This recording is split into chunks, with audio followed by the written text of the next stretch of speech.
ActuPeople.net a posé sa caméra en banlieue niçoise à l'Académie Mouratoglou.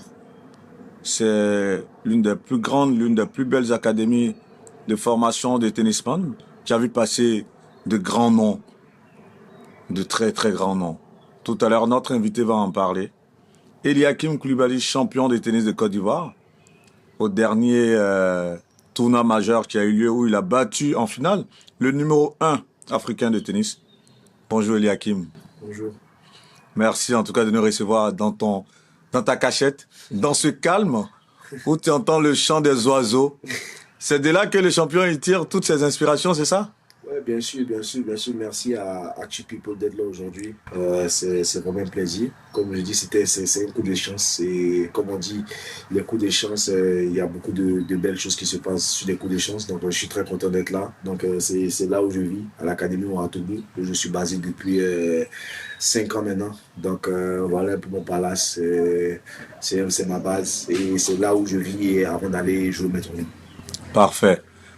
Tu viens de gagner le dernier tournoi majeur en Côte d'Ivoire où tu as battu en finale le numéro 1 africain. Est-ce que tu te remets de cette émotion? Ouais, ouais, ouais. Il n'y a pas si longtemps que ça, il y a à peine 3 semaines en Côte d'Ivoire, Ouais, ouais. devant la patrie.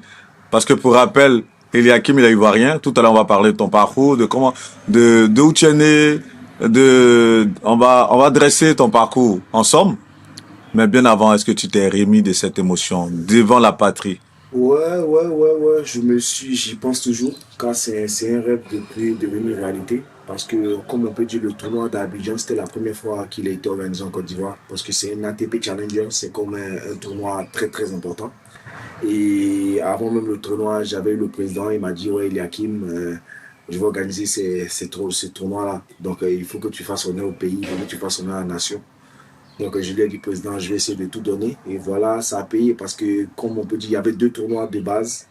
Il y avait 2 tournois à la base. J'avais perdu, j'étais sorti au premier tour contre un Marocain au premier tournoi. Et j'ai dû m'entraîner dur, j'ai dû bosser comme un malade. Comme on le dit, le sport, c'est la discipline. Donc, j'ai dû me mettre en mode guerrier, voilà, pour pouvoir faire honneur au pays, faire honneur à la nation.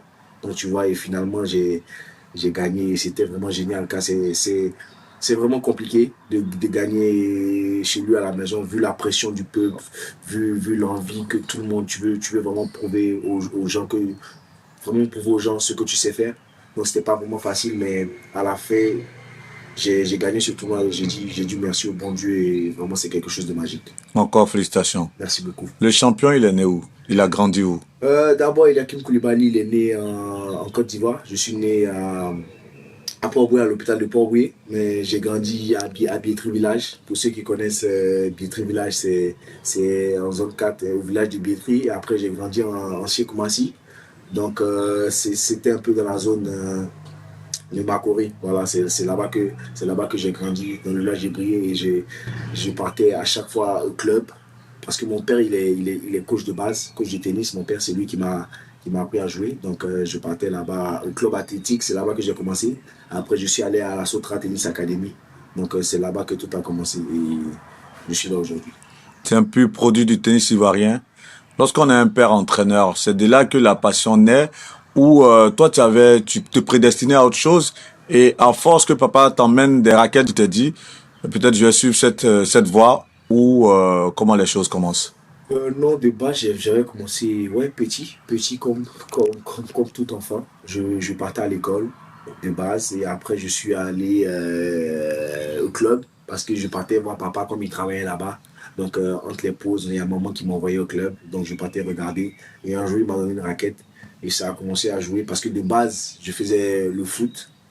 J'ai pas mal fait un jeu de foot qui est pas mal. Donc je faisais le foot, la natation et le tennis. Et je partais à chaque fois jouer. Et après, un moment, il m'a dit, Hakim, choisis un sport où tu veux exceller. Donc je dis, ah, papa, je veux jouer au tennis parce que moi, je veux te faire plaisir.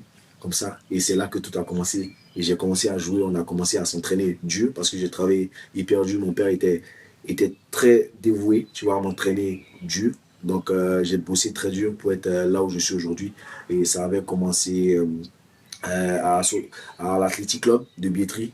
Donc, j'ai commencé là-bas avec lui. Et après, il est allé à la Sotra Tennis Academy qui est en zone 4, non loin du Petit Café. Donc, c'est là-bas que j'ai continué avec lui. On a fait les tournois nationaux, champion de Côte d'Ivoire. Après, les tournois régionaux, Togo, Bénin et tout ça.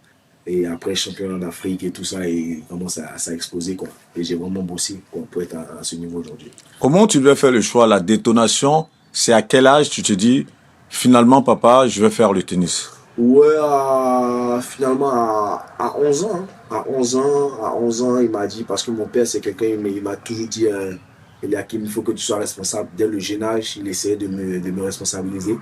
Parce que quand tu sais que tu es un enfant et tu viens d'une famille qui n'est pas très aisée de base, donc tu dois vite prendre les choses à ton compte. Donc papa a essayé de me responsabiliser. Il m'a dit, Eliakim, il faut que tu te concentres sur un truc. Donc, c'est vers 11 ans, on a commencé à bosser parce que de base, quand je jouais au foot et au tennis, ça m'aidait. Parce que pour avoir un corps d'athlète, il voulait que je touche un peu à tout, à chaque sport. Et donc, arrivé à un certain moment, il m'a dit il faut qu'on passe aux choses sérieuses. Tu vois, on prend quelque chose de sérieux. J'ai choisi le tennis. Et voilà aujourd'hui. À 11 ans, lorsque tu commences le parcours de tennisman, tu l'as dit, tu as participé à pas mal de tournois sous-régionaux, que ce soit au Bénin, au Togo, dans la sous-région. Tu as eu à glaner combien de trophées dans ce J'en parcours-là ai, avant d'avoir aujourd'hui la carrière professionnelle que tu as? j'en ai gagné pas mal parce que déjà, de base, j'avais commencé au Togo-Bénin, on appelait les U12, U12, U14. Donc, déjà, à cet âge-là, j'avais encore 11 ans. Donc, je suis allé là-bas, c'était le moins de 13 ans. Et j'ai gagné les deux étapes. Mes deux premiers tournois internationaux sortis du pays, c'était du 100%. Et après, il y a eu encore d'autres tournois que j'ai gagnés. J'en ai dû gagner. À chaque tournoi que je partais, on peut dire que j'étais le numéro un. Donc, vraiment, je raflais tout. Donc, c'était même une polémique dans la zone pour dire que, OK, la Côte d'Ivoire arrive aujourd'hui, ils ont qui il y a qui m'arrive pour jouer. Donc, déjà, très enfant, j'étais très motivé, j'étais très, très discipliné. Je savais ce que je voulais déjà parce que papa m'a m'a inculqué ça. Donc, j'ai gagné pas mal de tournois, beaucoup de tournois. Même qualifié pour les championnats d'Afrique, déjà à mon jeune âge, j'étais toujours le plus petit à pouvoir faire ses preuves. Quoi. Et c'est à quel moment démarre la carrière professionnelle? On peut dire la carrière professionnelle démarre, en fait, au tennis, on peut dire en fonction. Il y a d'autres personnes qui percent à 18 ans. On veut dire la carrière professionnelle elle commence à 18 ans, 17 ans. Ok. Parce que déjà de base, si tu es très bon à ton jeune âge, tu peux jouer avec les grands. Donc il y a différentes catégories dans le tennis.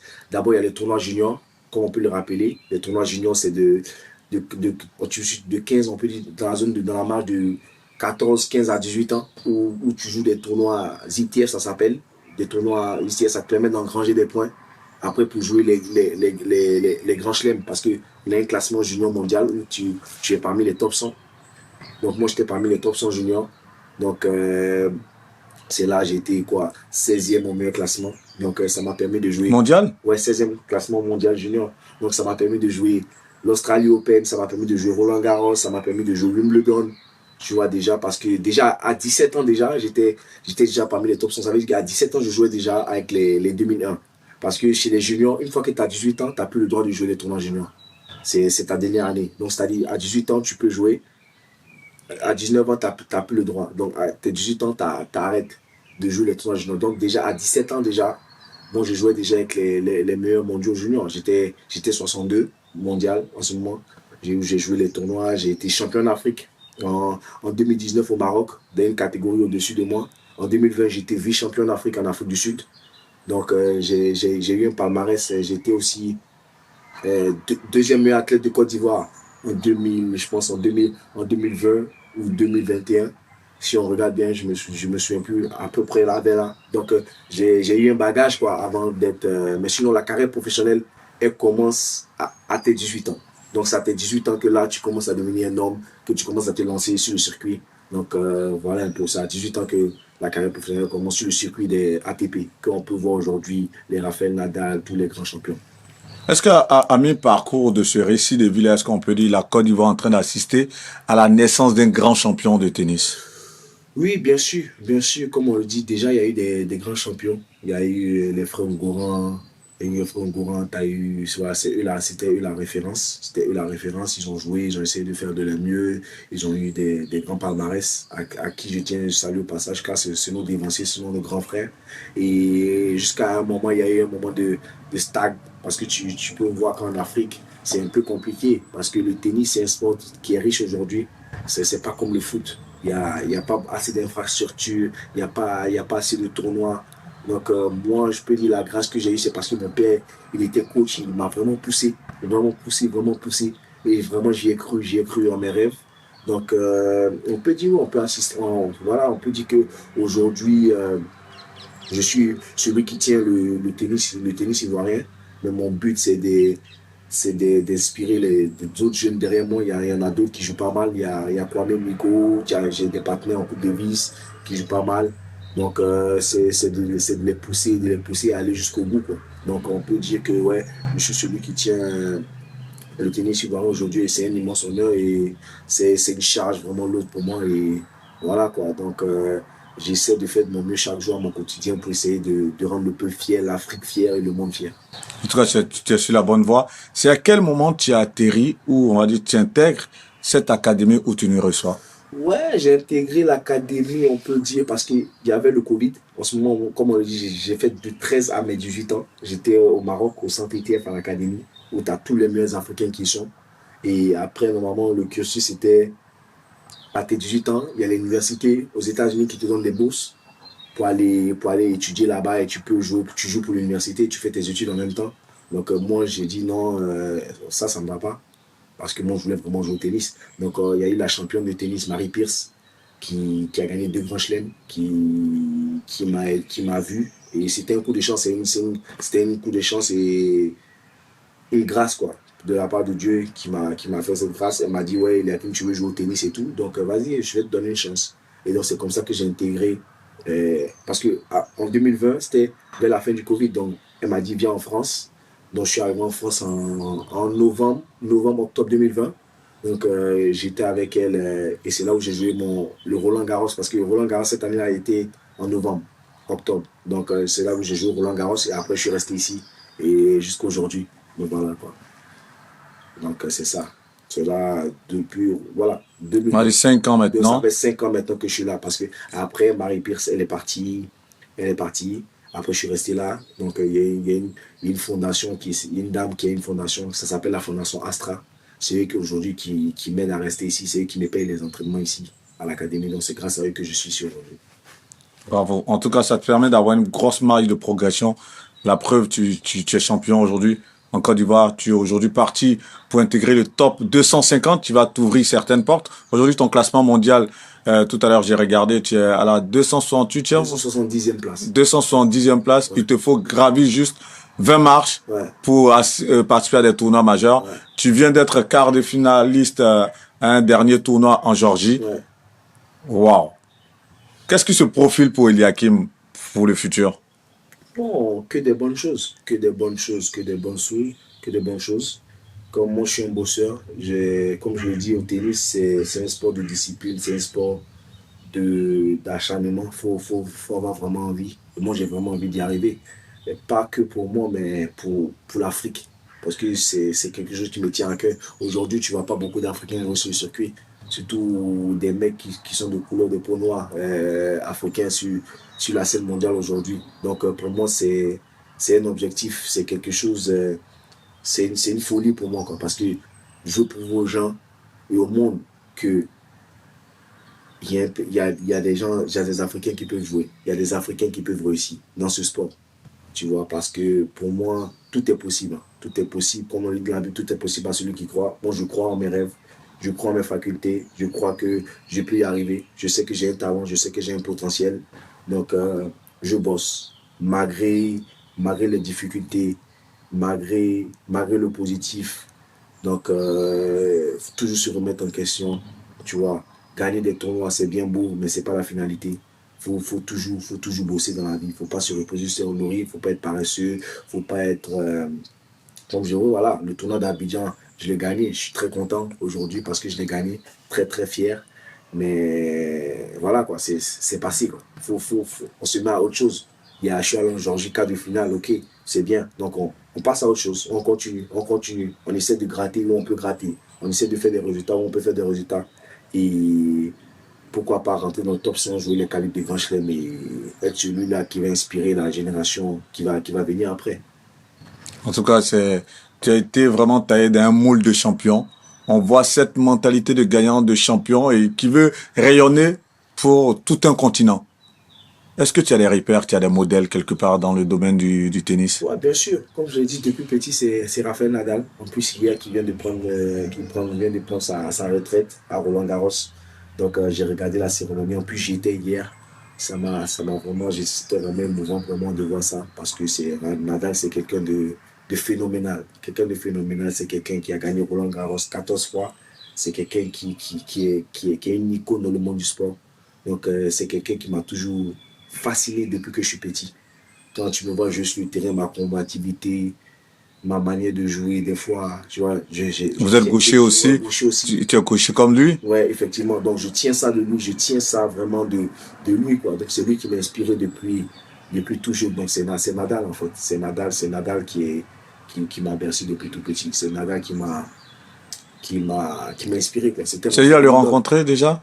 Ouais, j'ai eu à jamais comme ça, genre saluer tout ça. Non, mais j'ai eu à le voir en Grand Chelem. C'est Parce que ça. comme j'ai fait les Grands Chelem, j'ai eu à le voir et tout. Donc c'était vraiment, c'est vraiment, j'ai eu à voir ses matchs et tout aussi. Donc c'était vraiment une inspiration. Mais j'aimerais le rencontrer un jour pour pouvoir parler avec lui, pour pouvoir prendre de ses conseils aussi. Ça serait un rêve pour moi aussi que je veux réaliser. Mais sinon, c'est lui qui était toujours mon idole. Parfait. Tu marches dans des pas de géants, tu marches dans des pas de champions. Forcément, les champions du tennis, ça reste tes repères. Mais forcément, il y a d'autres champions dans d'autres disciplines comme le football. Parce que tu as commencé par le foot.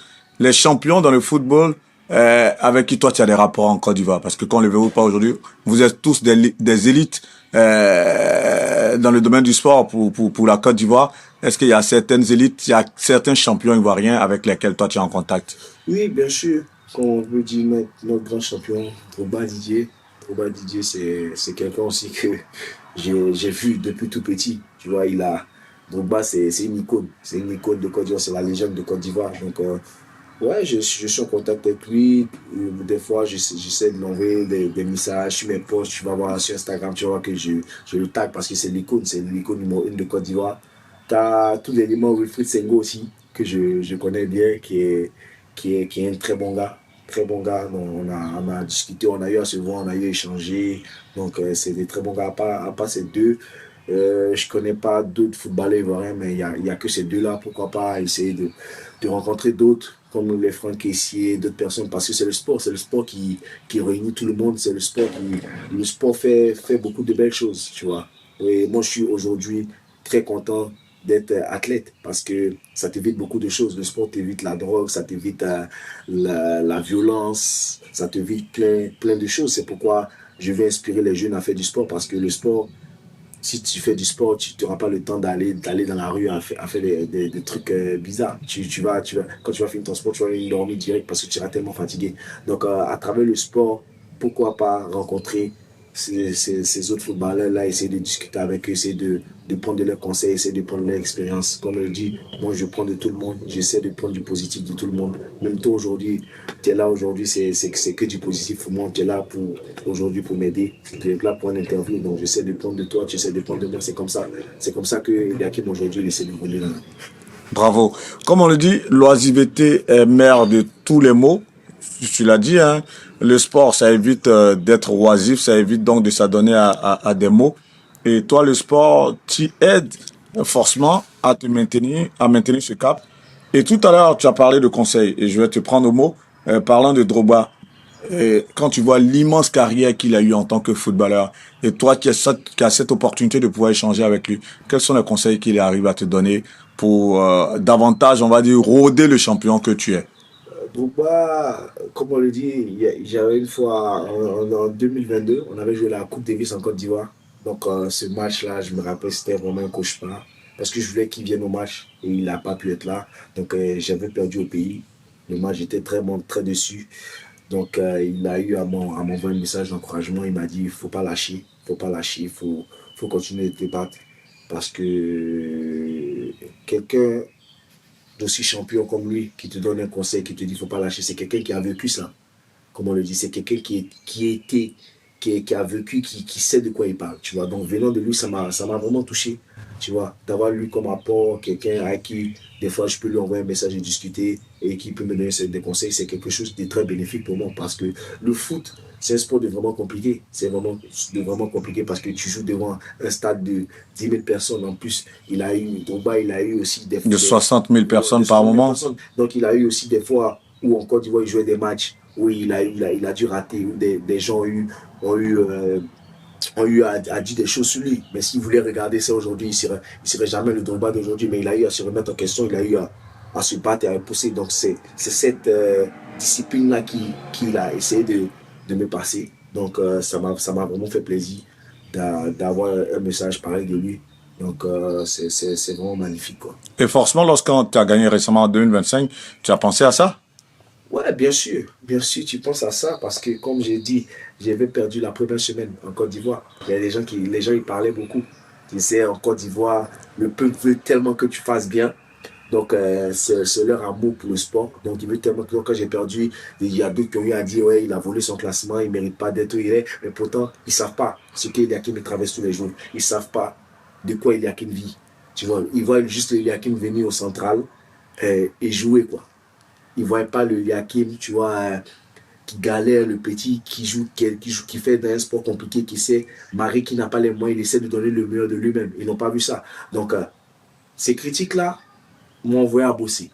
OK? Et je me suis dit, OK, il n'y a pas de problème. Vous pensez ça de moi, il n'y a pas de problème, je vais vous prouver. Je vais travailler dur. Donc, à chaque fois, je m'entraînais. En Côte d'Ivoire, je m'entraînais chaque fois. Des séances de 4 heures par jour, chaque fois jusqu'à mon match. Et j'ai mis ma confiance en l'éternel parce que moi, je suis très croyant. Je crois en Dieu beaucoup parce que c'est grâce à lui que je suis là aujourd'hui. Donc, j'ai mis tout dans les mains de l'éternel et j'ai bossé. Et à la fin, ça a payé. Donc, c'était vraiment magique, c'était vraiment spécial. Parce que, comme on le dit, je suis le premier Ivoirien à gagner ce type de tournoi. Et en plus, chez lui, c'est un moment que, même si j'ai 80 ans aujourd'hui, je vais me rappeler toute ma vie. On t'a vu t'écrouler à la fin lorsque tu as gagné ce set-là qui faisait de toi champion. Lorsque tu tombes comme ça, les premières pensées, qu'est-ce qui te vient en tête? Tu penses à quoi? Tu penses à qui à cet instant? Tu dis merci Seigneur, quoi. Tu dis merci Seigneur parce que, comme on le dit, le match était vraiment compliqué. Parce qu'on avait commencé, j'étais stressé. Il y a eu quatre partout. Après, il y a une pluie qui est venue. Et après, j'ai appelé mon coach. Mon ancien coach, j'ai parlé à un de mes tontons qui est Sanon Valentin qui a joué aussi, qui était un ancien champion de Côte d'Ivoire. Il m'a dit, ouais, toi, tu as déjà gagné le match, donc fais-toi confiance. Donc, c'est toute une pression qui te lâche, en fait. Parce que quand tu tombes, tu dis, ça y est, quoi, je l'ai fait. Merci Seigneur. Je suis allé dans ma box, j'ai fait une accolade au coach national. Après, j'étais vraiment très, très content. Je me dis, oh, putain, enfin, je l'ai fait. C'est fini. Et maintenant, je peux passer à autre chose, quoi. Parce qu'il y a eu trop de gens qui ont parlé. Comme on le dit, ils ont trop parlé. Donc, je me suis dit, bon, voilà, maintenant vous n'allez plus parler. Il y a qui m'a fait maintenant. Donc, Ça, c'est à l'Ivoirienne, les attachements, ça manque voilà, pas. Ils t'ont voilà. tellement attaché, tu as dit, les gars, Ouais, j'ai fermé j'ai fermé votre voilà, bouche. c'est bon, là, maintenant c'est bon. Eliakim a gagné chez lui. Et maintenant, Eliakim peut passer à autre chose. Eliakim peut jouer d'autres tournois. Donc, parce que, comme je l'ai dit, moi, je ne m'arrête pas là. Je ne m'arrête pas là. J'ai gagné un tournoi en Côte d'Ivoire. Oui, il n'y a pas de problème. Le monde continue. Le monde continue d'avancer. Comme aujourd'hui, ils disent, ouais, Eliakim, le lendemain, ils peuvent t'oublier. Et moi, je ne veux pas qu'on m'oublie. Si on m'oublie, ça doit être mémorable. Ça doit être vraiment mémorable. Donc, moi, c'est pourquoi je bosse. Il faut que je bosse. Je n'ai pas le choix. Tu as reçu un message de Didier après ça, de Drogba? Ouais, il m'a dit félicitations pour ton tournoi. Il m'a dit félicitations pour ton tournoi. Je pense qu'il essaie de suivre. Donc, je l'ai tagué dans la photo que j'ai postée. Et il a même reposté ça sur son Instagram. Mais il m'a dit ses félicitations. Donc, voilà quoi, c'est incroyable. Bravo. C'est incroyable. Tu l'as dit après ce championnat, après ce trophée gagné en Côte d'Ivoire, il y a d'autres tournois auxquels forcément tu vas participer. Le prochain challenge, c'est quoi? Là, normalement, là, comme je dis, je suis en Géorgie, je vais aller en Moldavie, j'ai eu des problèmes de visa et tout. Donc là, c'est le fait c'est d'aller en Tunisie.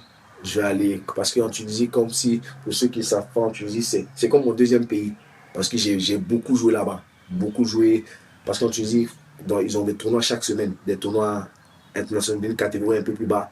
Mais chaque semaine, ça s'appelle des 25 000 $. Ils en font chaque semaine qui te permet de gagner 25 points pour le classement. Donc là, j'ai gagné 10 titres bon, dans ma carrière professionnelle, plus le Challenger. C'est mon premier titre en Challenger parce qu'il y a différentes catégories dans le tennis. Il y a les tournois ETF qui sont les 15 000, 25 000 $. Et après, tu as les tournois Challenger qui sont les 50 000, 75 et 100, 125. Et après, tu as les ATP 250 et après, tu as les grands chelems. Donc, ça monte en grade. Et donc, Monastir, j'ai gagné 10 tournois là-bas. J'ai gagné 9 tournois, pardon. Monastir, c'est en Tunisie. Ouais, c'est vrai. Donc, j'ai gagné 9 tournois là-bas. Donc, c'est un peu comme ma deuxième maison, je connais parce que j'y vais tout le temps. C'est à 1h30 de vol d'ici. Donc, j'y vais tout le temps. Donc, je vais retourner là-bas pour des tournois de 4 semaines. 4 semaines. Donc, j'ai une semaine de tournoi là. Après, je pars en Angola avec l'équipe de Côte d'Ivoire pour pouvoir jouer la Coupe Davis et monter dans les groupes. Pourquoi pas monter dans le plus gros groupe possible. Donc, après, je reviens encore pour encore les 2 autres tournois. Donc, je vais enchaîner 4 semaines d'affilée. Donc, demain, j'ai entraînement, je me prépare pour ça et on va essayer de faire quelque chose de magique. Et on va essayer d'avoir au moins être dans les 230 mondiaux pour pouvoir jouer les qualifs de l'US Open. Voilà. C'est tout ce qu'on peut te souhaiter. Voilà. Tu as fait la transition tout à l'heure, tu as parlé d'entraînement. Tu t'entraînes combien de fois par jour et combien d'heures par Je jour? m'entraîne normalement, l'objectif avec les coachs, c'est de s'entraîner plutôt 5 heures. 5 heures par jour. Tu as 2 heures de tennis le matin, 2 heures de tennis l'après-midi, plus 1 heure de physique. Des fois, ça peut varier. Tu peux avoir. Des fois, je fais des séances de 3 heures d'affilée non-stop. Enchaîner du physique aussi. Donc, ça me fait 4 heures, 5 heures. Ça dépend. Donc, je m'entraîne du lundi au vendredi. Lundi au vendredi. Non, pardon, lundi au samedi, pardon. Du lundi au samedi. Et j'ai que le dimanche au repos. Donc, je bosse dur quoi, chaque jour. Donc, le tennis, c'est différent des autres sports. Parce que le tennis, c'est beaucoup de choses. Donc, je bosse dur. Au moins 5 heures à 6 heures par jour. Ça dépend de moi. Donc, si je veux en faire plus, j'en fais. Ça dépend de mon état. Si je suis un peu fatigué, on essaie d'alléger en fonction de comment je me sens pour pouvoir travailler en qualité. Ouais, l'objectif, c'est de travailler intelligemment et en qualité. Donc, c'est ce qu'on essaie de mettre en place avec le coach. Et pourquoi pas, voilà, aller s'entraîner, se mettre en forme pour aller cartonner dans les tournois. En tant que champion, ton point fort, c'est lequel? Moi, le service. Enfin, je sais bien, service revers. Service revers. On ne dévoile pas, mais on va dire ça. Service revers. Si la plupart de tes services, tu marques des points. Service, ouais. Sur le dernier match là, j'ai joué en Géorgie. Au premier set, j'ai perdu qu'un point sur mon service. Ouais. Wow. Ouais. Avec les statistiques que le coach a vu, un point sur mon service. C'est vraiment une arme pour moi. Donc, c'est ça qui me permet de gagner des points. C'est ce qui m'a permis de gagner d'ailleurs en Côte d'Ivoire aussi. Parce que je sais très bien. En plus, je suis gaucher. Donc, au tennis, nous, les gauchers, quand on sait, on est chiant. Parce que la balle, elle tourne. Donc, c'est ça qui fait notre avantage. Petite chose anecdotique. Je vois Tupac là sur ton pull. Et il représente quoi pour toi? Tupac, c'est incroyable. Parce que Tupac, c'est une histoire incroyable. Parce que je l'adore. Je l'adore, en fait. J'écoute tout le temps. Avant de rentrer sur ce terrain, j'écoute du Tupac. Moi. Si c'est pas la musique de Dieu, c'est du Tupac. Quand je veux m'énerver, quand je veux bosser comme Dieu, c'est du Tupac.